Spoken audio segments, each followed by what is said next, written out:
నెలలో పడ్డాడయ్యా. పడ్డాడా? దరిద్రం దొరికిపోయింది. 80 కోట్ల మందిలో కూడా పోయాడు. పడింది మీవాడనయ్యా.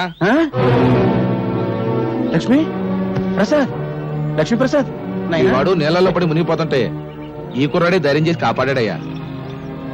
బాబు, ఒక్కగానొక్క బిడ్డ ఆయన్ని కాపాడావు. ఏమిస్తే నీ అప్పు తీరద్దయ్యా. ఏ పట్టుకో.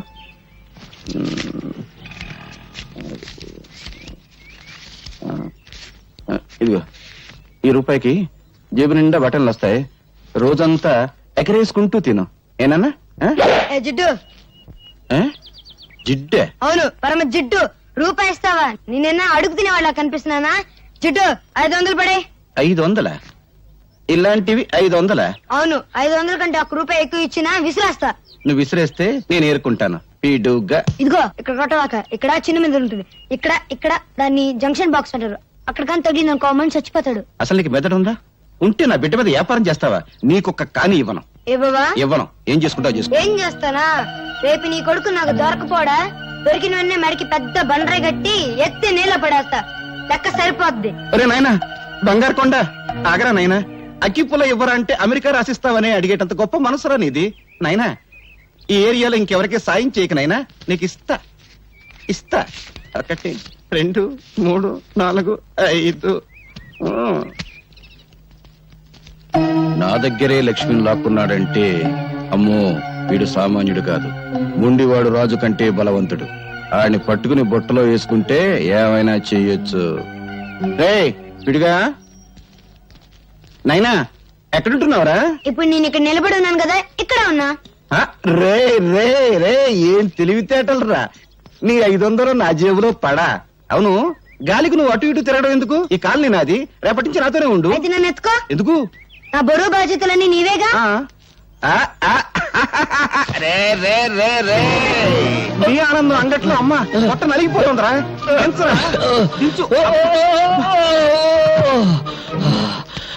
మోసింది నేనైతే నువ్వు ఆయాసపడతావేంటి జిడ్డు? అబ్బు, 2 బస్తాల రూపాయల బిళ్ళంత బరువు ఉన్నావు. ఇదిగో జిడ్డు, మన ఖాళీలో వసూలు చేసిన అద్దె మొత్తం 30,050 పైసలు. లెక్కెట్టుకో. ఈ బంగారే లెక్కెట్టుకోడరా, బరువే. అవును, 200 తగ్గాయేంటి? బ్యాంకు కట్టల్లోనే తగ్గుతున్నాయి. అందుకని బ్యాంకులో అకౌంట్ ఓపెన్ చేయలేదు. రే, నాకు తెలుసురా, ఆ పేపర్ పిల్ల అదే స్వాతి. ఈ నెల అద్దె కూడా తుస్సు అనిపించుంటుంది. ఏమని అడిగేవనుకో, దున్నేవాడిదే భూమి, ఉండేవాడిదే ఇల్లు అని ఉపన్యాసం ఇస్తుంది. కొంపదీసా పిల్ల నాకు కమ్యూనిస్టా? ఈ ఇష్టైనా నేను కష్టాలు పెడుతుంది. ఆ పిల్ల నోరు తెరిచిందంటే డప్పు డగడంగడంగనక్క వాయించేస్తుంది. ఆ పిల్ల వాయించడం సరే, అద్దె కోసం అందరినీ డబాయించేస్తావు. మరి ఆ పిల్ల దగ్గర ఏమిట్రా రబ్బర్లా మెత్తబడిపోతున్నావు? ఏమన్నా లైన్ లో పడ్డావా? ఇదిగో జిడ్డు, మనకు తెలిసింది సింగిల్ టీ, జెండా మనకు బీడి, అంతే. సలాంలేకుం బంగారయ్య భాయ్. ఈ సంవత్సరం శ్రీరామనవమికి వడపప్పు పానకం ఖర్చు మీదే. అరే రహీం భాయ్, అసలు దేవుడికి వడపప్పు నైవేద్యం పెడితే వాతం, పానకం నైవేద్యం పెడితే జల్బు. అందుకని 50 పైసలు. అరే బీడికి ఈ 50 పైసలు పెట్టి మర్మరాలు కొని మర్మరాలు నైవేద్యం పెట్టు, దేవుడికి ఆరోగ్యం. రామ్ రామ్. క్యా హై అల్లారాం. జిడ్డు, పోయేటప్పుడు కట్టుకుపోతావా? స్వర్గంలో దుకాణం పెట్టి వడ్డీకి తిప్పుతాను. నా డబ్బు నా ఇష్టం.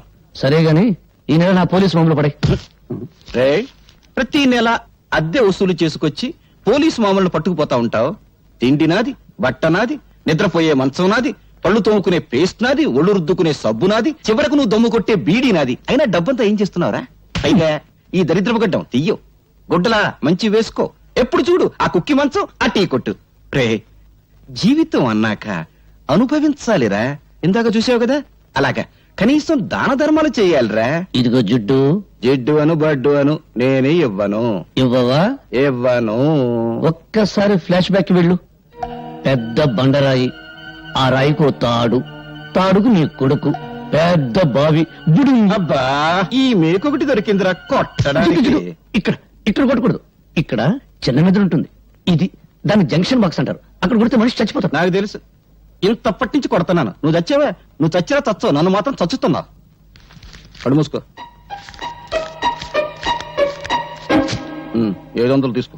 నాన్న, వీడొకడు డబ్బు కనపడగానే డింగుమంటూ ప్రత్యక్షం అవుతాడు. జిడ్డు కుర్రవాడు కదా, ఏదో ఖర్చులుంటాయి, ఇచ్చి. నువ్వేం డోలు కొట్టక్కర్లేదు, మాకు తెలుసు.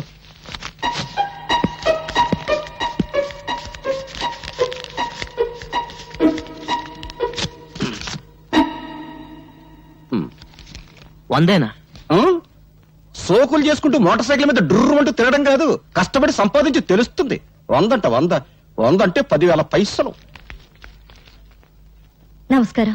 మేమంతా సూర్య 5 స్టార్ హోటల్ పక్కన చాలా కాలంగా ఖాళీగా ఉన్న స్థలంలో గుడిసెలు వేసుకుని ఉంటున్నామమ్మా. కానీ హోటల్ పక్కనే మేము ఉంటే న్యూసెన్స్ గా ఉంటుందని మమ్మల్ని లేపేయడానికి చూస్తున్నారమ్మా. ఆ హోటల్ పార్ట్నర్స్ బిల్డర్ శ్రీపతి, అధికార పార్టీ మంత్రి సంతోషం, ప్రతిపక్ష నాయకుడు ఆవులయ్య.